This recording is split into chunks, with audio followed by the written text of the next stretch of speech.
What is going on, Hot Take Nation? DRW here for another episode of the Hot Take of the Day podcast.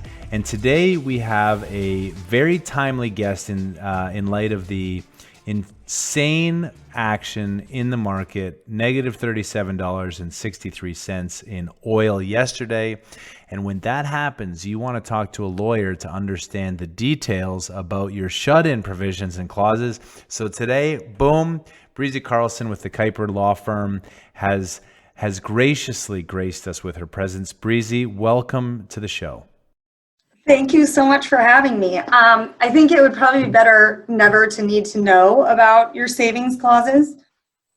Yeah, that is a fair point. However, what we know about lawyers is you don't want to need them, but when you need them, you really want them to be good. Absolutely. And when you need them, you probably don't need one, you probably need a team. That is a fact. So I'm sitting around. I mean, when you and I both know that what happened yesterday was a financially driven, not necessarily producer driven. But let's just pretend that some management teams, and I did actually hear from some that they didn't actually understand how the market sells crude. So they were very concerned that they were going to have to pay people to take their barrels. I was like, no, that's not how it works. But I call you because I'm going to shut in my wells. I mean, June looks horrible. July looks horrible. I got to do something to respond to this low market price. Breezy, I mean, walk me through how am I going to make this decision with my leases? I don't know that you can necessarily make the decision based just on what do I shut in. From an asset preservation standpoint, you have to look at your assets as a whole. So what you can do to save the most productive areas is going to depend on the terms of your leases, whether they're in the primary term, the secondary term, what your remaining obligations are, whether you have developed acreage or undeveloped acreage. With developed acreage, maybe you are able to shut in, maybe you are able to claim force majeure. With undeveloped acreage, maybe you are put in a situation to develop or partially develop, like you're drilled but uncompleted sort of situation. So what is funny to me in this conversation, and this is why I kind of wish the lawyers were more like doctors, or maybe it's doctors were more like lawyers, because I thought I asked a very simple question, which was I want to shut in leases. And what I got back was, well, maybe, I mean, there's gray, and so you could, but we have to divide, we have to look, we have to structure. And that is a very lawyer thing to do, which is also, I think, why I'm not a lawyer. But before we get to the framework, because talk to me about your background and your career and your history that brings you to us on the Hot Take of the Day podcast. Mostly just happenstance and accidents. But I went to undergrad, double major in psychology and political science. Never a doubt in my mind I wanted to be a lawyer, despite all the nasty things people say about us, yourself included. I love lawyers. Everybody loves to love lawyers, love hate. And then went to law school at DU here in Denver. Came out of law school just needing a job, went to law school to save the world, ended up in energy because it's such a wonderful industry here. And that was 2010, so relatively great time to be getting into industry. Saw some of the highs. Thought 2014 was a low, which is now funny in hindsight. Yeah. It is funny in hindsight. 2014 was a low.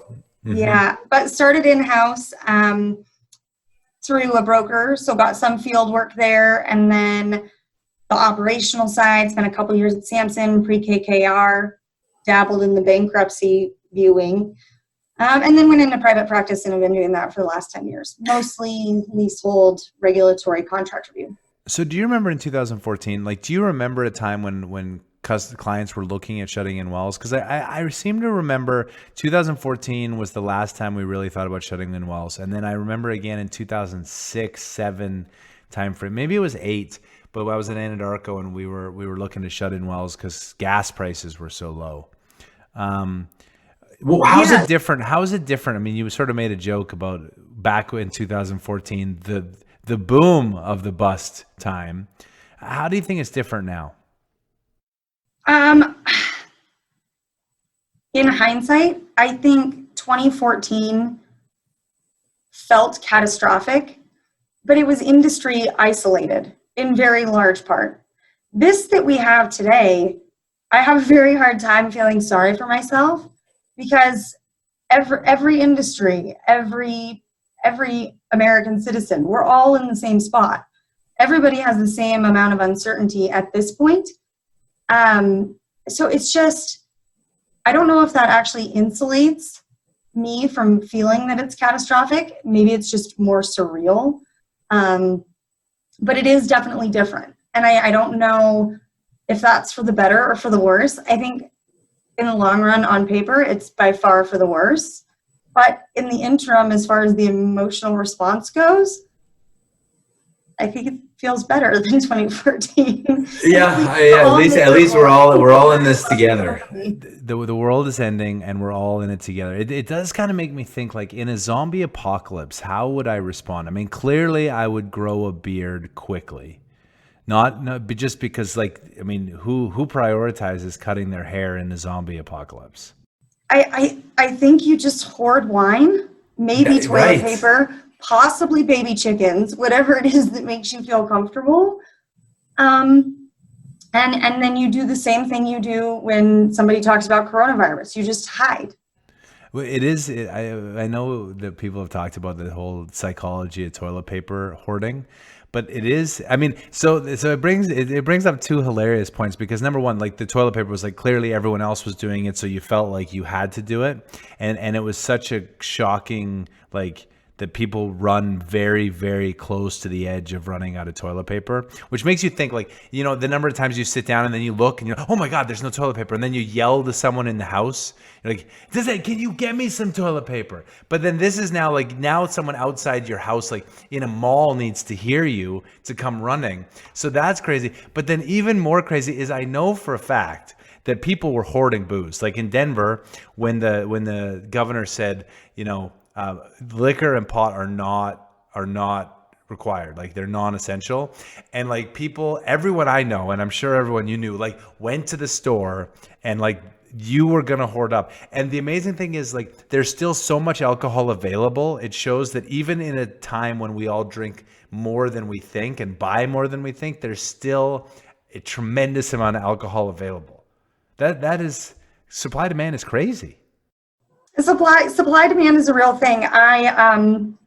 When I kind of saw this lockdown coming, I did the responsible mom human thing and thought, God, I should buy, like, puzzles to do with my kids who are now home all day. Note, I'm in my office currently. And so I got on Amazon and I was like, I'm going to buy a puzzle. And there were no puzzles. So, I mean, there's a $40 puzzle of really ugly cats. Or there was a $75 puzzle of a very nice painting. And I thought to myself, well, I guess I'm going to buy the $75 puzzle because supply and demand is a real thing. And I'm just going to frame it because it's pretty. So I'm going to frame it and I'm going to put it up on a wall somewhere as a reminder that supply and demand is a real thing and it could always be worse. And have the kids sign it and then frame it and be like, coronavirus 2020 quarantine. I went golfing with my kids and my son, my younger one, the hilarious mini me that I want to kill most of the time. He called it the Family Quarantine Classic.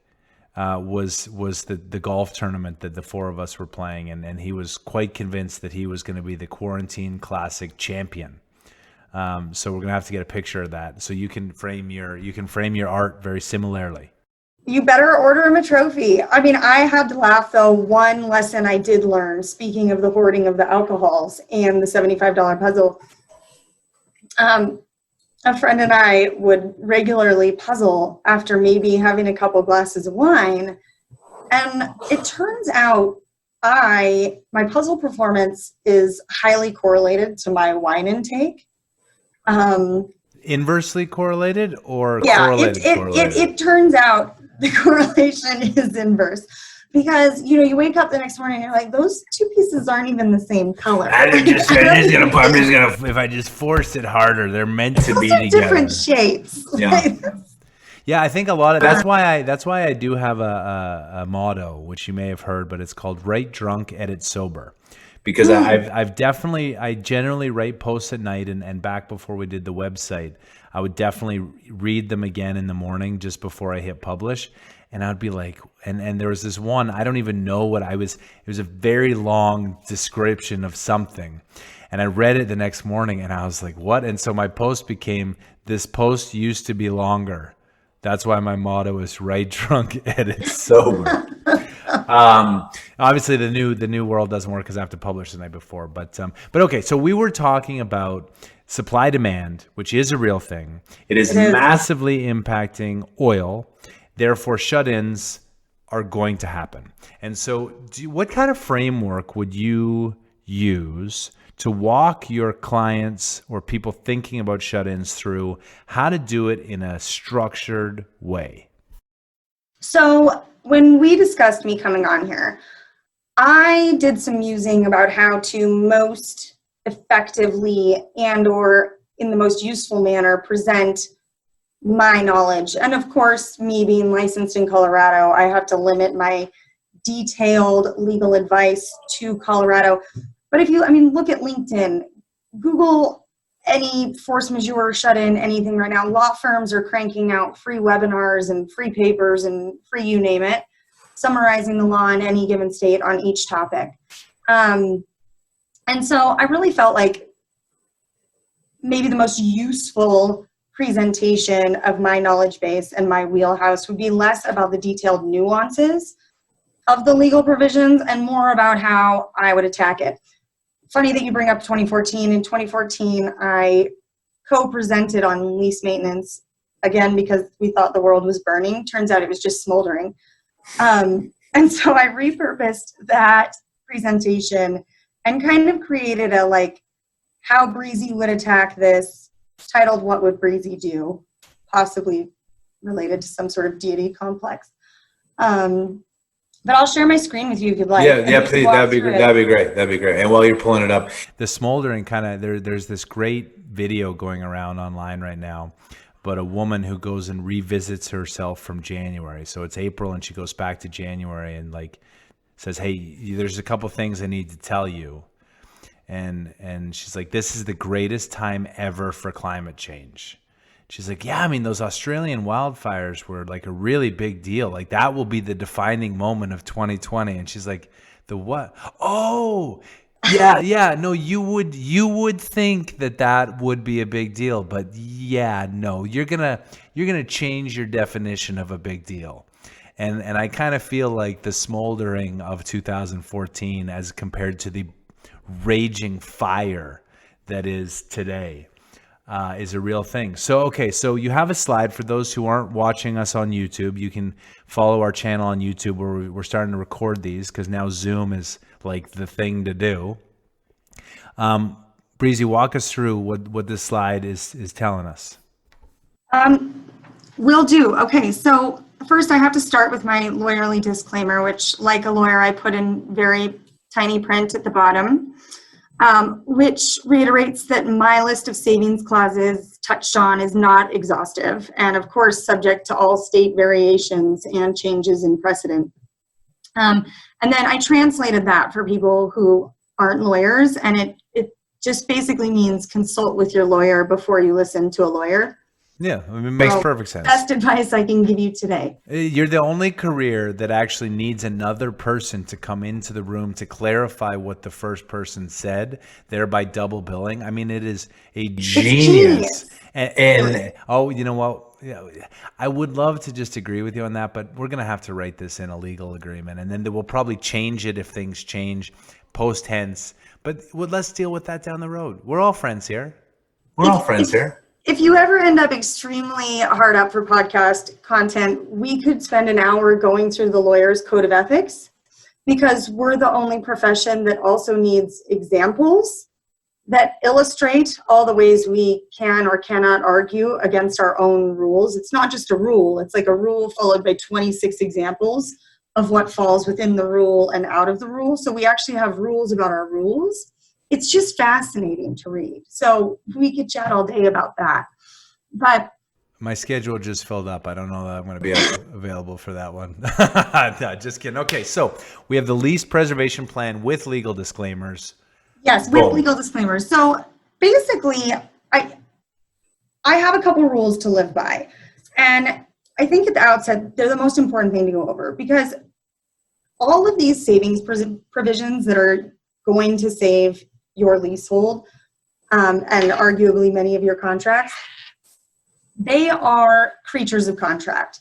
So the verbiage in your controlling document is the most important detail, and it will control the outcome of whatever the dispute may be.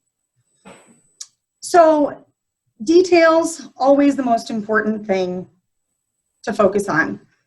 And then 2, diligence in your pursuit of the details is something courts look at. How thoroughly and honestly have you pursued in good faith fulfillment of your contract, your leasehold obligations, etc.? So can I put that in layman's terms? Yep. So the words are the words, and are you following the spirit of the words in the most realistic way? Are you trying? That's sort of the burden of what it is. So Right. Read the words and understand the spirit, and the combination of that, if you ever went to court, is going to matter. Is going to matter for sure. And the implication of the details of the contract ends up meaning that, let's say you're looking at salvaging one drilling and spacing unit. If you have one lease in your drilling and spacing unit, this is really not that hard. If you're operating in Colorado under a subdivision in a very urban area, you could have 400 leases in your drilling and spacing unit. So, and all 400 of those leases can have different details. And it feels to me like the old land software that, like, you know, the land people have been spending years summarizing leases, and it was like, is there a continuation clause? Yes. Yes. And then they go to the next lease and they say, is there a continuation clause? Yes, asterisk. And so it feels like everyone right now is having to go back right to the beginning and realize that none of the software that they were implementing that was going to save their company, they weren't actually recording the right things, because the process by which they were tracking the data was fundamentally flawed, and no amount of software is going to solve that. Is that a fair characterization? I think that's a fair characterization, but you know, the beautiful thing about hindsight is it's 2020. So you never really think that when your shut-in payment is due, being 90 days after the date of shut-in on the next anniversary of your lease, when people are drafting leases, they're not thinking, there's going to be 400 leases in this one drilling and spacing unit, and someday the apocalypse is going to happen, and somebody's going to want to shut down all of these DSUs at the same time. So these 1,600 leases with different due dates on their shut-in provisions is going to be a huge mess. Like, no, we just don't think like that, right? Because we don't encounter these problems usually until we've already lost a lease somewhere. Which is kind of the humorous thing to your point about lawyers, right? Like, you have a lawyer draft a thing for the 99 solutions, and then the one thing that wasn't even contemplated is the one thing that actually ends up when you end up in a dispute, because it's not spelled out, and then more lawyers get involved. And then, I mean, it's sort of like bankruptcy. Like the lawyers and the bankers make the money in the bankruptcy because they're all clarifying words. Well, and possibly same with litigation as well. Not to harm any of my lovely friends that are going to be litigating these issues on the back end, but I do think while we're looking at a lot of these savings clause, and I think this is just kind of my general philosophic approach to the practice of law anyway, our legal system is adversarially structured, coming back to our rules of ethics as attorneys to zealously advocate for our client, which I think is abused 7 ways from Sunday and really results in bad public policy across the board.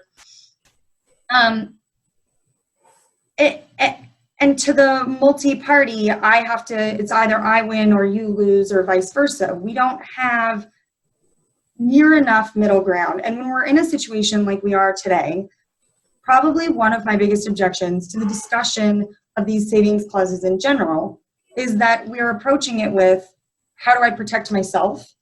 And that usually results in passing the buck up the chain. So I'm not going to take the loss. I'm going to hand the loss up or down to someone else. Right. And I think while it is very important to understand your savings clauses, I would suggest that when we're all in a state of chaos, finding a way to really communicate everybody's liabilities and weaknesses up front, which means you have to know what your weaknesses and liabilities are. So you have to understand the details of your contract, and you have to know where you are exposed. But using the knowledge of that exposure or your strengths, conversely, instead of using that as leverage to win or lose, I would suggest we use that as leverage to renegotiate. But it's so interesting, because everything that you're describing is the way that like multi relationships should happen, right? You negotiate, you go in, you share a common view. And I can't tell you the number of times I've worked with lawyers who have only taken your view, and they're like, well, we can't tell them that, and we shouldn't say this, and don't say that, and that's our weakness, but we have to avoid it. And you're right. There's, you know, and I see on your slide as you divide. So I'm going to let you walk through your slide, but the force majeure concept really does feel like passing the buck to someone else to pay. And right now we're almost at the point where everyone just expects the government to pay, because they're the ones who implemented the force majeure, but they're also not in a position to contractually declare that this is a force majeure. So really interesting kind of nuance of force majeure that I really just started investigating last week is this idea of upstream and downstream force majeure. Because force majeure is a highly debatable provision, and generally speaking, not something where you issue a force majeure notice to your counterparty and they say, oh yeah, we get it, no problem. Oh yeah, that's for sure. The rigs off. Yeah, no worries. Don't worry about it. Not a big deal. It's definitely something that results in lawsuits, lots of dollars of litigation and ongoing arguments. But this idea of upstream and downstream force majeure, most of that litigation is all surrounding whether the content of the force majeure claim is within the scope of excused causes. And somehow you just used English, and I know I recognize each of those individual words, but then somehow you put them in a sentence that sounded like English, but I did not understand what I just heard. Also possibly not. So again, because force majeure, like many of these clauses, is contract and detail based, there is no common law, generally, with the exception of one state, that governs what is and is not a force majeure event. And your performance under a contract is not excused unless a force majeure event within your provision happens, whatever that looks like. So for force majeure provisions, the words themselves, whether commas, ands, ors are used, is highly important and detail specific. And this is what people usually end up arguing about. Is this event that I'm claiming COVID-19, a pandemic? Right. Yeah, Nobody, when they were drafting a lease in 2003, was thinking, oh dear, I should definitely put pandemic in here, because in 2020 that's going to happen. Yeah, only the Chinese do that in a trade deal, where they right at the end they add once the pandemic has started, and then say don't say anything, but we're just going to add this. That's not technically hindsight. Do you want to add pandemic? Yeah, sure. No, that sounds fine. We've never had that before. And then 3 days later, there's not going to be one. That's crazy. So if on the force majeure, basically what you're saying is force majeure, even though producers really want to pass the buck and have someone declare force majeure so that they can argue force majeure in court with all their contracts, their rig contracts, their completion contracts, their midstream contracts, all of the things, they need an outside party to declare force majeure, which they can't do because it's very complicated and ends up being litigated in court. Which brings us back to that shut-ins are really the only response. Okay, so I have to finish the upstream and downstream because from a lawyer nerd standpoint, this is really fascinating.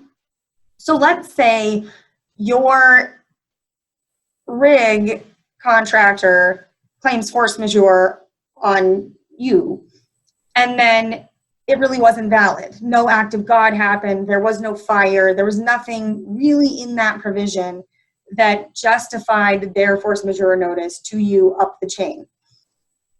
But as the person in the middle of the chain, if you receive a force majeure notice, that force majeure notice, while not based on a valid force majeure act, can actually constitute a valid force majeure up your own chain, which is fascinating because it's almost like an invalid event can later grow into a valid event, which that's a lawyer's paradise. It's like something built out of.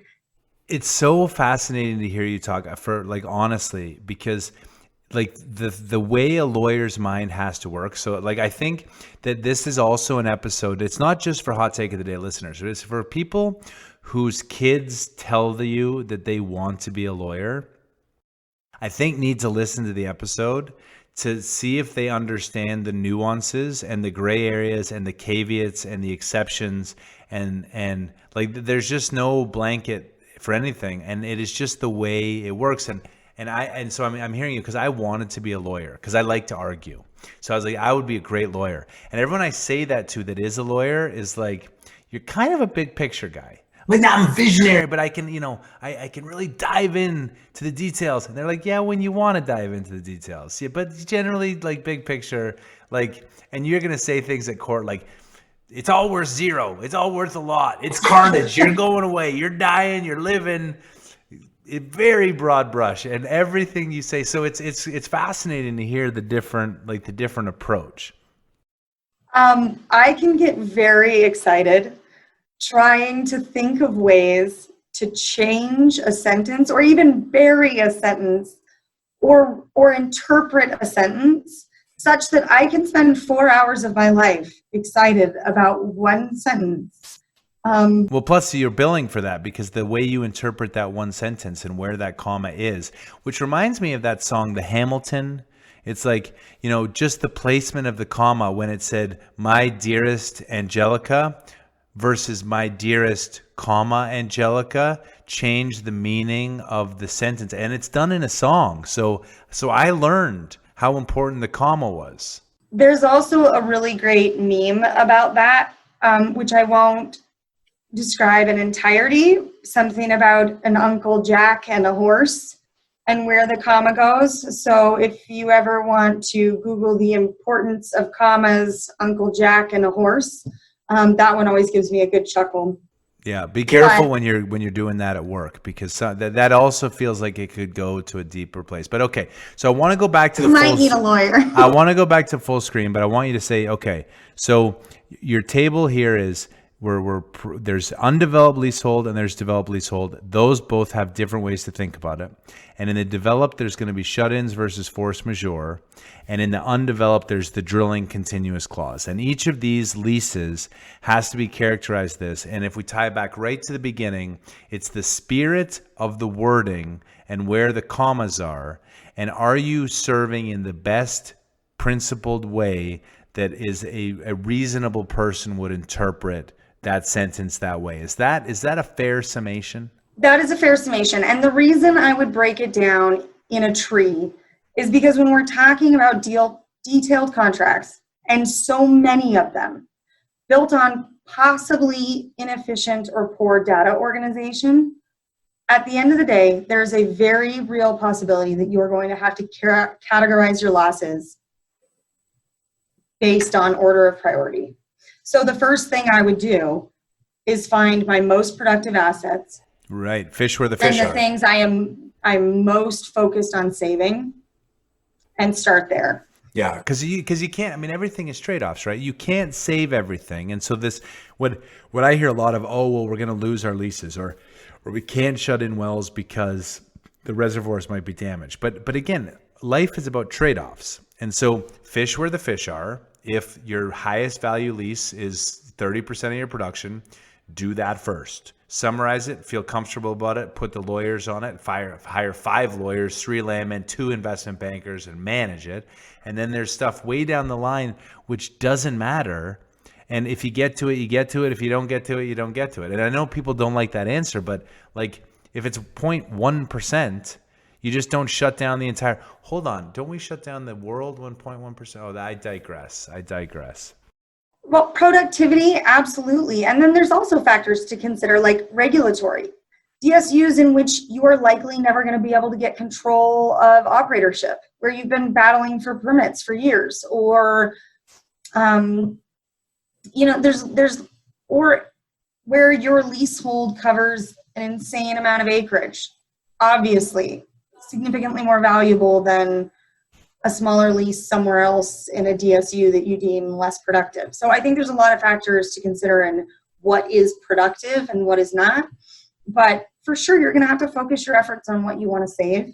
And starting there when you're talking about managing a very large set of very small details is important. So and then go ahead. I was gonna ask one clarifying question on this, and for the people who aren't who are just listening, we will put this PowerPoint out there so you can read it and walk through. And Breezy, I assume people can connect to you on LinkedIn if they have clarifying questions. But you put you put one in there that was the golden rule, and the golden rule that I'm familiar with is he or she who has the money makes the rules. And of course. And I feel like, is this a mitigating losses upstream and downstream should be a priority? I follow the golden rule. Is that a different golden rule, which is like there where the money is, you focus on that, or is it I would treat you like I you actually would treat, what's that? I'm not rule? exactly sure who raised you, so I'm apologizing to your mother in advance. No offense intended. No, she tells me she still has so much work to do, and I think most of the haters. Maybe your mother should reach out to me on LinkedIn. I would agree. Most of the haters are out there saying I'm a COVID denier and I hate my mother. So there is a narrative that my mother still has work to do with me. I agree with that. She might. The golden rule that I'm familiar with was something about like kindness and do unto others as you would have them do unto you. And so. Oh, that's the rule of dating. I thought. No. Okay, yeah, you're right. I mean, I have to go check. I have to go check all those rules, I think. It's been a minute since the rule of dating, but I'm certain that. Well, see, that's why I was so hazy on it. It's been like 20 years. Yeah. Okay, so now you jumped ahead. I wanted to go back. So clarify. Be kind to others. Good golden rule. And not even a kindness. I mean, I think as an industry, right now, everybody's suffering. Oil field is suffering. E&Ps are suffering. Midstream suffering. Traders. Landowners suffering. Arguably not doing any better than the rest of us. So I think that we can approach this 2 ways. It can be an every man for himself, and I'm going to hoard all the toilet paper, never mind my neighbors who have no toilet paper. Or we can look left and right.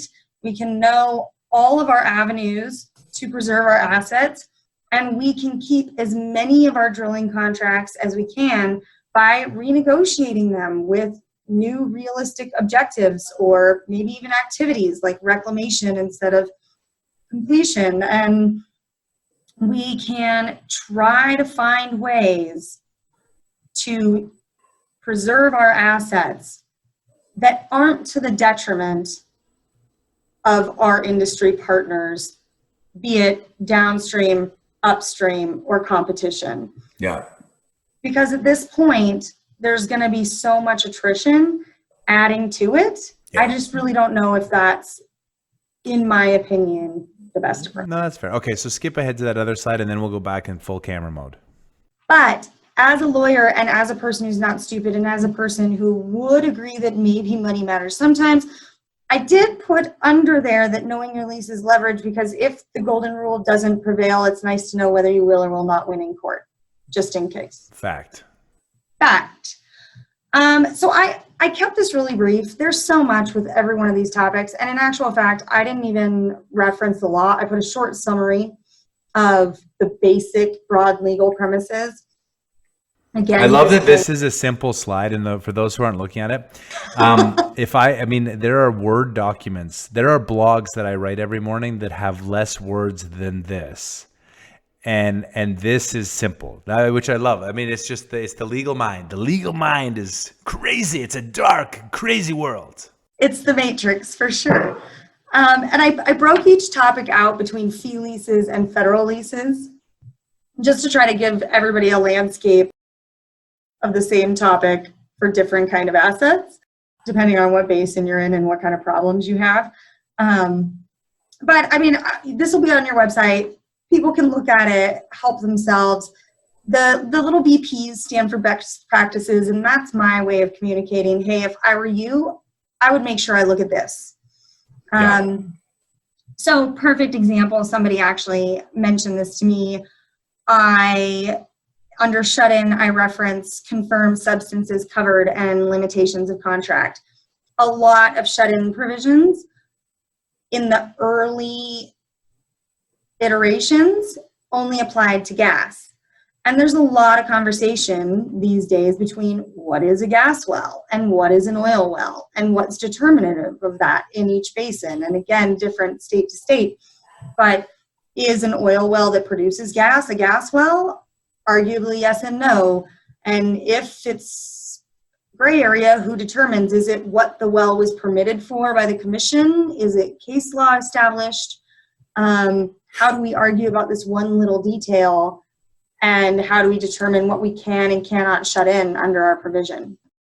Yeah, which again, it comes back to, I think, the holistic point that you were making was, if you really have to involve lawyers to clarify the spirit, you're going to go down a rabbit hole where you could argue gas well versus not, GOR cutoff versus not, and it's going to just go deep. And so you're just a lot better to use the golden rule and say, what is the best outcome for the collective that doesn't pass the buck up the chain, so that someone wins and someone loses, and the person in this day and age that loses probably goes bankrupt, which means that the collective loses anyway. Is that fair? Is that a reasonable way? I think that's fair. And I think I think if you know you have a provision that is questionable as to the substances covered and maybe questionable as to applicability to your particular well, knowing that you have that weakness allows you, one, possibly to negotiate in a manner that overcompensates for your weakness of contract. Two, if you're aware of a weakness in your provision, perfect example, there was a shut-in provision, lots of shut-in provisions have like this lease cannot be held by shut-in payments of longer than 2 consecutive years. But they don't say, I've never seen one of those that said, and those consecutive years are deemed to start tolling as of the date the well is recorded shut in per the applicable regulatory site. It just says for no loan. So right. When does that date start? Is it the first date of the year that the well is shut in? Is it the date that the regulatory agency reports the well is shut in? Is it the date that it was actually turned off per operator records? Well, and this kind of all brings me back to the whole starting point, which is the spirit. Like, as a person, I've always rejected the premise of having to involve lawyers or wanting to involve lawyers. And I understand why you have these big, complicated partnership agreements and inevitably partnerships break up, and then it all comes down to the spirit of the law.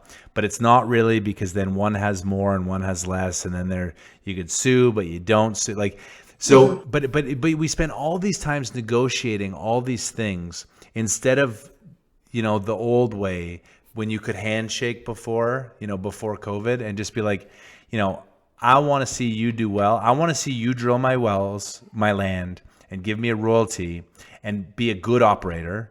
And in return, you're going to get access, and I'm not going to cut you off. And then you shake hands and everyone wins. But then the evolution of common law is that's where we started. And then we've never gone back. And now we have 3,000 words on a page to explain a single provision or code of ethics, which is an interesting microcosm to all of the world. Well, Well, and so understanding your possible liabilities. Go back to full screen if you don't mind. Yeah. That sounded too orderly. The golden rule would suggest it would be better for our viewers to see everything like that. There we go. See, look at that. And look, I learned something too. They're very, very valuable. Golden rule. Well, I think the really fascinating part of the point you raised, yes, I think you're absolutely correct. And I think that one thing that this is going to show operators and land folk is that your relationship with your lessor right now is king. And I think our relationships with our counterpart in this industry too, those that we have treated well and done right by, that is going to be a value added more than any other dividend we will see paid, I do believe. Love that point. Love that point. But lawyer caveat. Yeah. Mm-hmm. Let's say there is ambiguity with respect to when your shut-in payment begins to toll, and you are aware of this ambiguity ahead of time. You could put language in your payment remittance that clarifies that understanding that may or may not be admissible later, so that if your handshake and treating people well does not effectively preserve your lease and you do end up in a situation, you have maybe an extra added layer of protection just by being aware of your own liabilities at the outset. And I think, your point on relationships, I think that's a really great point that's worth diving into a little bit more is some people view transactions as like, I'm only going to have to deal with you once. And then people will default to, well, it's the reputation, or they'll use the safety card. Well, we can't do it because it's unsafe. Because it's like the automatic way to shut down a conversation. But it'll be reputational damage. But reputational damage, like it does take one instant to ruin a reputation. But over the course of time, collectively treating people fairly, and even in a situation where the wording isn't perfect, if people trust that your intentions were there and that the relationship was generally not adversarial except where it made logical sense, life is so much easier that way. Is that too idealistic? No, I think it's genuine. It's just genuine. I don't think you always have to be positive. I don't think you always have to be sensitive. I don't think you always have to make people happy. And you definitely don't need to lose to make people happy. But I think being genuine and honest goes a very long way, especially when you're delivering bad news. Because when you're not genuine and honest, I would argue 9.5 people out of 10 are more aware than you think. That is kind of my go-to. I am kind of the bearer of bad news most of the time. And I do look forward. I look forward to when it's not smoldering and there's like some positivity and optimism that we can focus on instead of me always being the bearer of bad news. If you weren't smiling when you delivered the bad news, it might be better received. Maybe it's the perception of enjoyment that. So, which brings up another really interesting point. So, the masks. Not that I want to pivot away from energy, because I think it's been a great conversation around the nuances of what people are facing, and that there are real challenges with shutting in wells, but there are real solutions. And it's important not to just say, oh, we can't, because clearly there is a supply-demand issue. Supply-demand is a real thing. It's what makes puzzles be $75. It's why people hoarded toilet paper. It's why there's always unlimited amounts of booze, because they know that the demand for booze is very high. But like the masks that with COVID, you all of a sudden were, for those who aren't watching, I'm covering my face, but like now you can't see my mouth and you can't see my reactions. And it sort of is like a dehumanizing Bane sort of Batman, like, do you feel like you're in control? Sort of, for those who know the Batman, that was really like the worst impression ever. But do you feel in charge? It's weird. The mask is really crazy going out. Well, one, I think maybe you should do. Have you seen Bat Dad on YouTube? I have not seen Bat Dad. I think you should do a podcast as Bat Dad someday. Okay, I'll have to. It's really wonderful. I think so. As a psychology major, I pretty much think I'm, like A psychologist. Yeah. Yeah. I know everything about almost every people, and I evaluate my family members on a daily basis, and I'm sure they really appreciate that. As long as you do it with a smile, I'm sure the relationship stays. Not usually. So I think it's fascinating because I think there's a lot of psychological implications of what we have been going through in the last month. I mean, one, we have watched a transfer of liberties that I would argue is unprecedented in decades. We, as a whole country, we have been told to hide, and we did. Right. Which is fascinating for a people that built a foundation on liberty. And, I was reading an article the other day about how all of these orders are constitutional and governors have the power, as does the federal government, and they're not to be challenged. I would be interested to reread those cases and shepherdize those cases and see what differences would come if those cases were heard today. And for sure, I am no constitutional law expert, but as a libertarian-leaning human being, I fully object to somebody telling me that I have to stay home to avoid getting sick or getting other people sick. Because I believe that everybody, if you are afraid of getting sick, you are welcome to stay home. And in fact, I would support you staying home, especially in something like a pandemic like this, where we can target who is at high risk, and we could protect them by making them a protected class, just like women or pregnant people or any other protected class we usually recognize. Gingers. Yeah, absolutely. I don't think ginger is actually. I think the rest of the world is a protected class from gingers. It's possible. But again, and I think that this is a great tie to what we were talking about with how complex the legal of just shutting in a well is. And without any clearly the White House has a lot of legal guidance.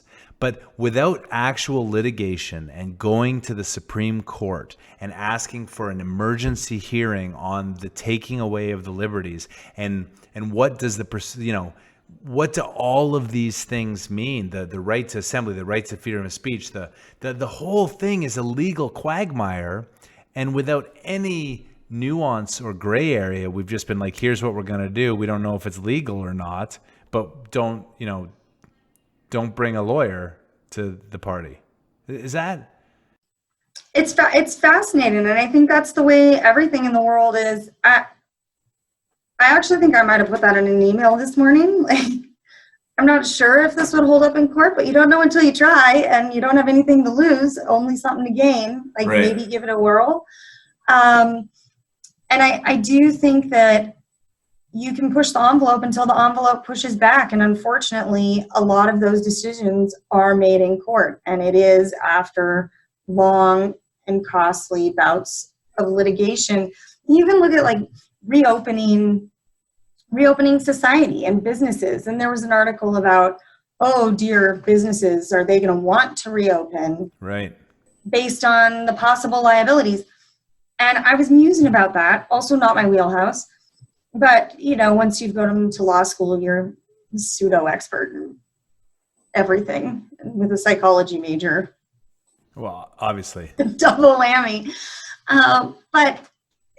So the tort law of invitees and business owners is really quite interesting. I mean, it's why you walk into a restaurant and you see a wet floor sign, or the hot coffee disclaimer on McDonald's coffee. And so are restaurants going to have signs that say COVID on premises? Or right. Like it kind of it's like nuts, or like if you're skiing, they're like, this is an out of bounds area. They have the liability on the back of your lift ticket that says we're not responsible.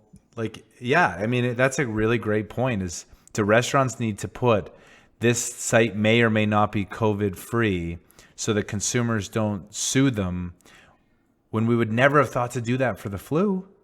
And I mean, it's again with the hot coffee. So there's an exception to that line that a a business owner is not obligated to warn invitees of obvious, apparent, widely accepted conditions.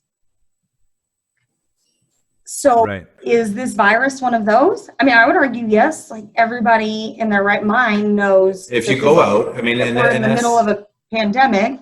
But is there going to be someone who leaves their house once, goes to one particular restaurant, goes home, 6 days later gets sick and dies, and their family sues? Probably. Same with the Princess Cruise Line, right? We went on a cruise. Oh, somebody got sick. And the most baffling part about that case is the plaintiff didn't even get sick, at least as of the point of the filing of the case. I'm not sure if that developed later, but it was the scariness of the thought of possibly getting sick. Right. That's just that was the injury itself, which is mind-blowing. Well, and that brings to the mask thing, right? Because there's one side of the argument, and I'm not making it, but there's one side of the argument that says, look, if you're out of your house in a public space, you protect yourself from the thing. And if you want to wear a mask, you wear a mask. I don't want to wear a mask. To the second piece is, like, does everyone wearing a mask, like, you lose the facial expressions, you lose the context. I mean, there's no one in your circle that now that you hadn't met before this, that you're like meeting new people. Like our world has shrunk down, and there's all these complex social issues and liability issues and privacy issues and like testing. I mean, it's all legal, and it will all be adjudicated in court, but that would take 3 or 4 years, and we have problems today. It's going to take longer than 3 or 4 years. It's going to take, this will be unfolding for a decade for sure. And with your mention of going into politics as of late, I mean, I think we do need a new sense of pragmatism and urgency in our government operations. And whether that looks like certain privatizations, for example, my idea on Orphan Wells, one of the biggest. Yeah, which I wanted to talk about. Yeah, I mean, one of my biggest premise, like, for that is that operators could repurpose these contracts fast, like very fast. And they are experts in reclaiming oil fields. They do it every day. They meet regulatory standards.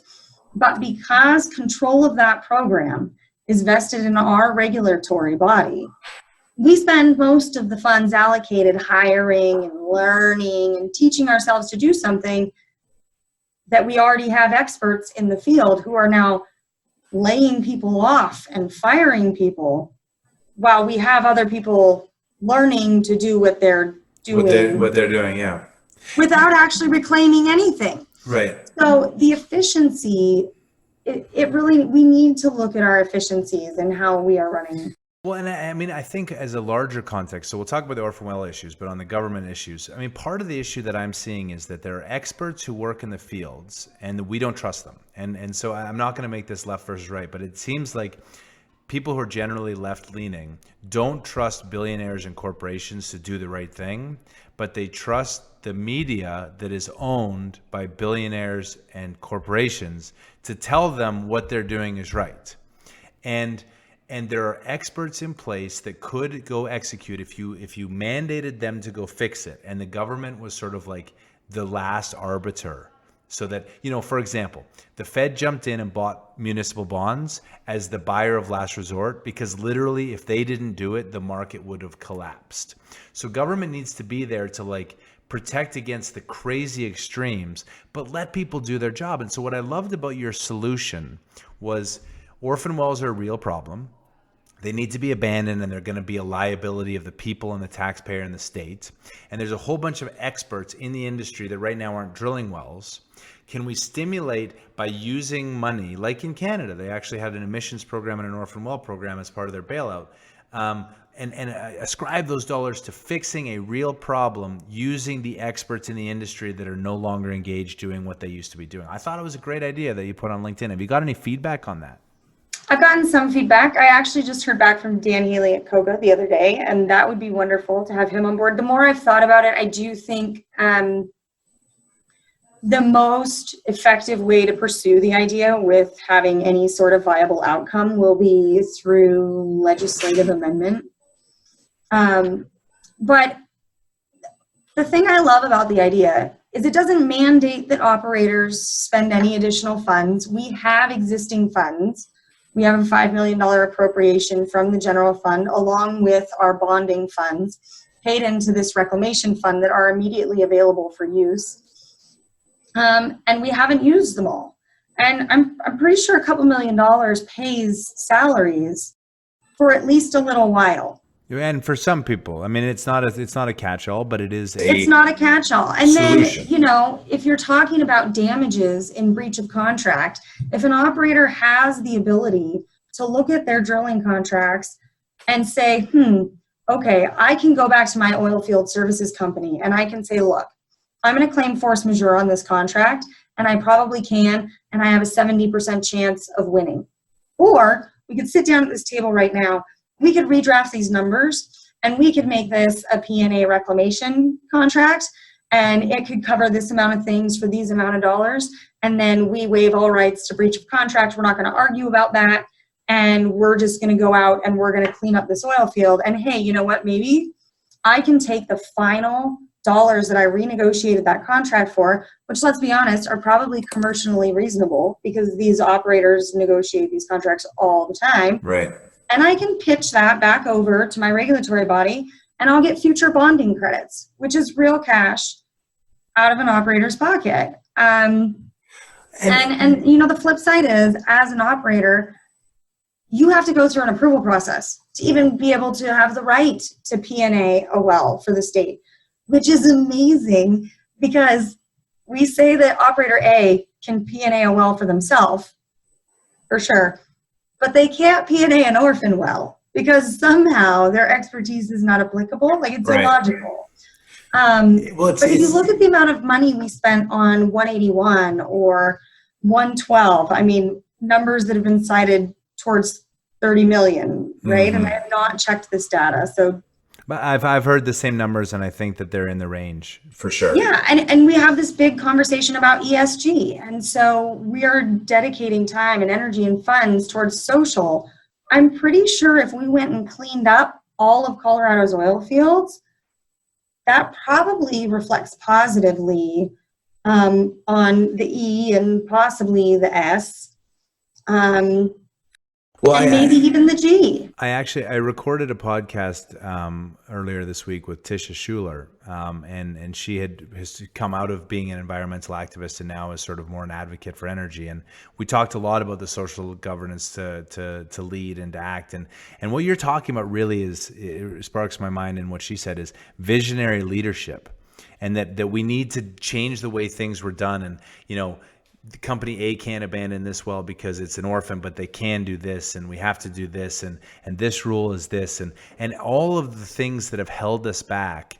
Now, in the greatest possible economic disaster of our history, we need people to like break the bounds of the way they used to think and do something that makes society better with real solutions. And even if you're wrong, accept that you can be wrong and make a new decision when the new data comes in. But we're gonna go because not doing anything is as much a decision as doing something wrong. Absolutely. I have always been a firm believer that there is a lot of power in owning mistakes, and I generally subscribe to a philosophy which makes everybody roll their eyes, but I say I don't accept apologies. And the reason I don't accept apologies is because when I make a decision, I have taken time to think about the possible outcomes, and I have consciously chosen to act, and I have accepted all the possibilities of that action. So to say you're sorry almost implies you didn't act consciously, which in my mind that's reckless, right? And so to say that somebody was reckless with something that impacted me makes me more irritated than whatever the consequences of your actions were. It's your recklessness that I take issue with. And so I think if we had leadership that was fact-based and straightforward and proactive and put out forward all the possible negatives, hey, more people than we can possibly fathom might die of this virus, but also possibly they might not. And here is the economics, here is the health opinion, here is here are all these industry perspectives, and here is the plan with which I believe we will mitigate damages broad spectrum, and I'm willing to accept all the negative possible outcomes. And I think if we had someone doing that with strength and confidence and transparency, and maybe even a little genuineness thrown in there, people would appreciate the change. I totally agree with you. And I think that that is a phenomenal place to stop the conversation. I learned a lot, and not just around the nuances of shut-ins, but just the contextualization of, we live in a gray world, and a gray world that needs to be advocated for by external parties that are looking for win-lose solutions generally gets you to a worse place than if you're conscious and just make a decision and move forward. And so I really value the legal non-advice that you provided for everyone. Breezy Carlson, thank you for joining us on Hot Take of the Day. Thank you so much. Until next time, you can always follow our blog, www.hottakeoftheday.com. You can check up on what I wrote 18 months ago to see how accurate it has been today. So far, looking pretty good. Not going to lie. Not happy about it, but not going to lie. And until next time, be safe, be good, have a great week, and bye for now.